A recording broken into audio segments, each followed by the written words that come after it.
RCF. Le livre La route de l'or bleu aux éditions La Découvrance vient de sortir au mois d'août. Cet ouvrage a été écrit par Daniel Bernard, un Rethais qui est aujourd'hui avec nous. Bonjour. Bonjour. Daniel Bernard, cet ouvrage n'est pas votre premier livre, vous en avez écrit une dizaine. Oui, à peu près, oui. Des romans, de la poésie. Je suis très attaché à la poésie. Je suis un fervent admirateur de Vénus Corrigata, qui est prix Goncourt de poésie, et qui est quelqu'un qui m'a inculqué la poésie, aimer les belles lettres. Voilà. Ce livre revient sur toute l'histoire du pastel. L'or bleu, c'est le pastel. Pourquoi cette couleur bleue? Pourquoi le pastel? Le pastel, parce que je me suis posé la question pourquoi les îles de l'Atlantique ont des volets bleus, toutes, sauf l'île de Ré qui a des volets verts. Et c'est cette interrogation, pour moi fondamentale, qui m'a poussé à écrire. Je m'en suis confié à un vieux complice qui est un photographe, qui s'appelle François Blanchard, avec qui on a parcouru les îles à la recherche de ce pastel. Lui, il l'a immortalisé un petit peu sur la pellicule, et moi dans mes textes. Et voilà. Et donc est née de cette association à la fois de couleurs et humaines, l'idée d'écrire sur la couleur bleue. Alors, on imagine beaucoup de recherches parce que dans ce livre, vous partez du début de cette histoire de la couleur bleue. Oui, effectivement, je suis remonté dans le temps. J'ai voulu remonter aux origines du bleu, comme on plonge dans une mer turquoise.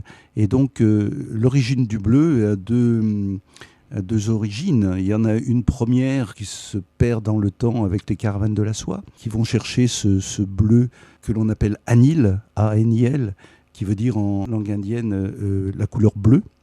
Et donc cette couleur, ce pigment qu'il ramène est plutôt la forme de feuilles un peu desséchées, un peu nauséabondes, qu'ils vont amener jusqu'à la fin de la route de la soie, c'est-à-dire à Constantinople. Les Vénitiens qui sont chargés de faire leurs emplettes pour l'Europe, et surtout chargés par Véronèse et le Titien de venir chercher du lapis lazuli qu'ils broient ensuite pour faire des peintures somptueuses, voient d'un mauvais œil ces feuilles d'indigo séchées. Et donc, ils ne vont pas l'apporter en Europe. Et ça va être dramatique parce que pendant un siècle et demi, près de 2 siècles, eh bien, il ne va pas y avoir de bleu en Europe. Et donc, il va falloir trouver quelque chose. Ça, c'est le premier point. Et l'autre point, c'est que ce bleu qui arrive à ce moment-là sur Constantinople va faire les beaux jours des tapis de la mosquée bleue d'Istanbul, de Constantinople. Et puis, surtout, cet anil, ce bleu indien, va aller jusqu'en Égypte, auprès des pharaons, qui ont déjà découvert le bleu égyptien, mais qui est une pâte verrée, qui est une pâte de verre.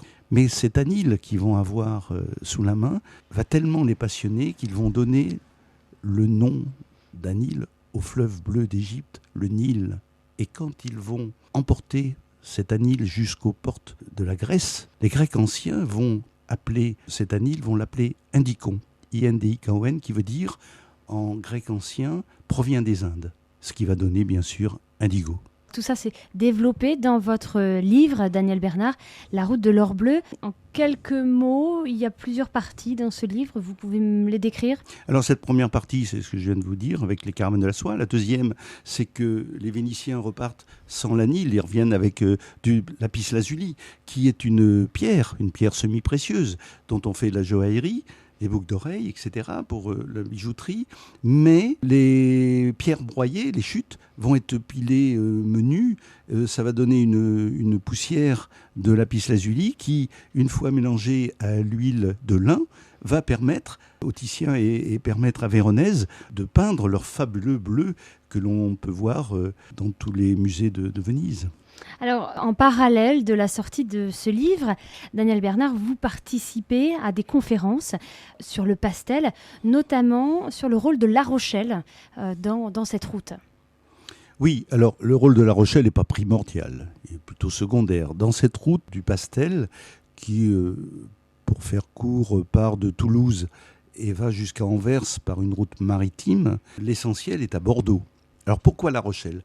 Tout simplement parce qu'à Bordeaux, ce n'est pas un port, ce sont des berges non aménagées, alors qu'à Anvers, au XVIe siècle, il y avait déjà un port très avancé, très construit, avec des grues et tout. Il n'y a pas ça à Bordeaux.